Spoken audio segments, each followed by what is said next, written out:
Today we're looking at the second part of the first lecture of the winter 1931 term of Jung's Vision seminars. Last time we considered the implications of the experience of the ground of the collective unconscious, namely that there exists within each individual an autonomous personality responsible for the thoughts, images, and emotions in consciousness. It makes all the difference in the world, Jung says, whether one assumes that they have invented a certain feeling or certain situation, and so is responsible for it, or whether they can take it as an objective fact, which happens in exactly the same way as things happen in nature. You would not assume, for example, that when the sun breaks through the clouds that you are the instigator of that, but when you have a certain thought, you actually tend to assume that you have invented it. So he goes on to contrast certain types of autonomous thoughts with the more conventional, suggesting the difference is particularly pronounced in the case of insanity or schizophrenia, where the former impinge on the latter to an overwhelming degree.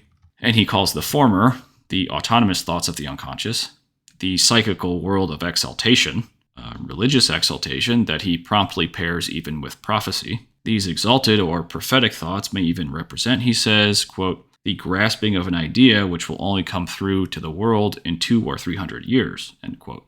They are an attempt to inhabit a higher level of consciousness, a consciousness coming into the world that has both, he thinks, a divine and a taboo character for that reason.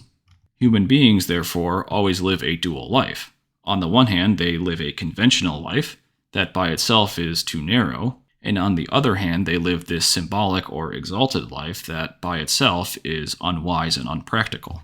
To return then to the vision under consideration in this lecture, in which a man presses a ring he obtained from the bottom of a pond into a woman's forehead, the place, he says, of supreme consciousness in the Eastern religions, this vision is tied in the study of psychology to the process of individuation through an exalted or higher state of self-consciousness, in which the unconscious autonomously comes into consciousness. So then in the next vision, a young native boy is leaping joyously through the air, playing a pair of cymbals. When he encounters an old man, the boy drops his cymbals, then buries his face in the flowers that have sprung up around the old man's feet. Lifting up his face, though, the visioner then sees that the old man is blind. To start the interpretation in this lecture, Jung says that when unconscious contents are too far from consciousness, they are enacted or impersonated by a projection onto or enlivened by the contrasexual as the, quote, primitive method of education. As, we might surmise, it is attached to the powerful sexual instinct.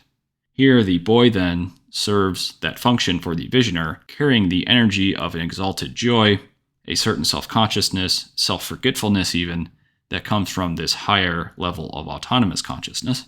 And so this lecture now ends with the suggestion that coming out from the first vision of the dual nature of life's suffering and joy, and a new manner of looking at thoughts and feelings objectively, comes the possibility of this self-forgetting, detached enjoyment of life, a synthesis of conventional and exalted forms.